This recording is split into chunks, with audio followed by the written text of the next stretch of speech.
Hello, my name is James Stickney, and this is my ethics analysis on Kentucky Fried Cruelty. In my personal framework, the first areas are to discover the ethical issues. I believe there are two ethical issues at play here. One is that KFC is being accused by PETA of cruelty to chickens. Two, I believe KFC is lying or at least offering lip service to PETA by claiming it will form a panel whose goal is to have oversight of its suppliers and hopes it will prove conditions for their purchased chicken. To date, KFC has not done this. Second are public perceptions. Public perceptions that I believe are KFC will be seen by consumers to be indifferent to the treatment of chickens it purchases. And KFC will be seen as a company that cares only about their bottom line and not about how the chickens they purchase are treated prior to slaughter and how they are slaughtered. Under the ethical issues and political concerns, PETA as an organization is very powerful. It has a straight line of communication with government policy makers. Their influence with the policymakers could make things tougher on companies that serves chicken to its customers. Under public perceptions, the social concern, failure to take PETA's demands seriously could affect participation at Yum's other businesses, such as Taco Bell and Pizza Hut. Some of the stakeholders in this case are the consumers, probably the number one stakeholder, KFC, PETA's own formed AWC members, the U.S. chicken industry, Pamela Anderson, and KFC's competitors. They all stand to suffer with KFC's failure to act.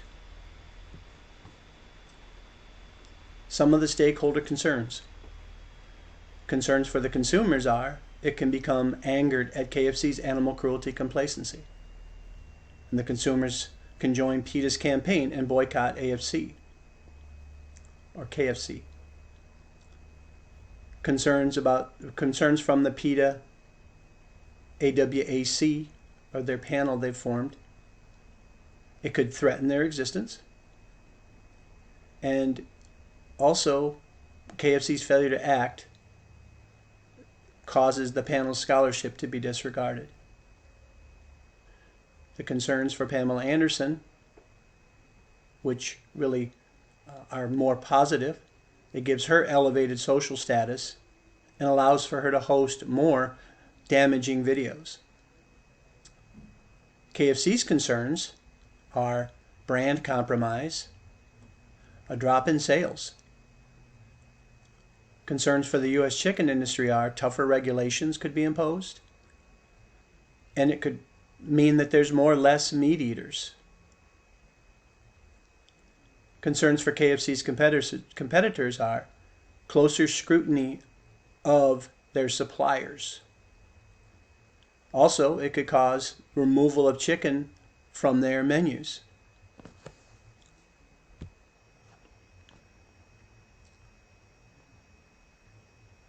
The other part of my framework is to analyze the options or analyze the case to see what options are available. One option is to give in to PETA's demands. This ends PETA's campaign, and it satisfies and protects KFC and its stakeholders. The second option is apologize to PETA and honor its early promise to form a committee committed to hold suppliers accountable. This option rebuilds trust.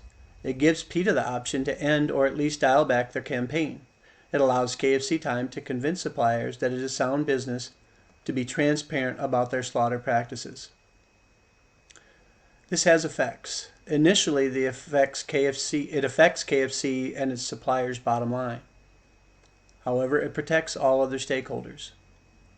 The third option, do nothing and accept the fallout. Everyone loses.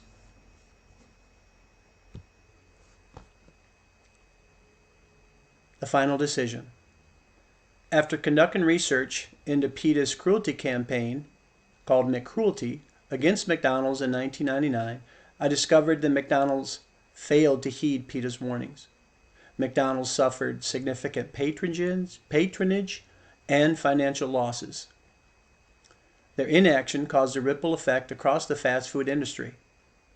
Many consumers abandoned their desire for meat products. I offered to provide KFC with a blended option. I took into account KFC and PETA's concerns by drafting a blended response.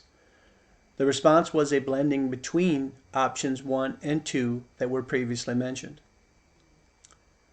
KFC has decided to apologize to PETA for its adversarial behavior and failure to act upon its constructive recommendations. KFC will form a committee whose charter is to regularly inspect the slaughter practices of its suppliers.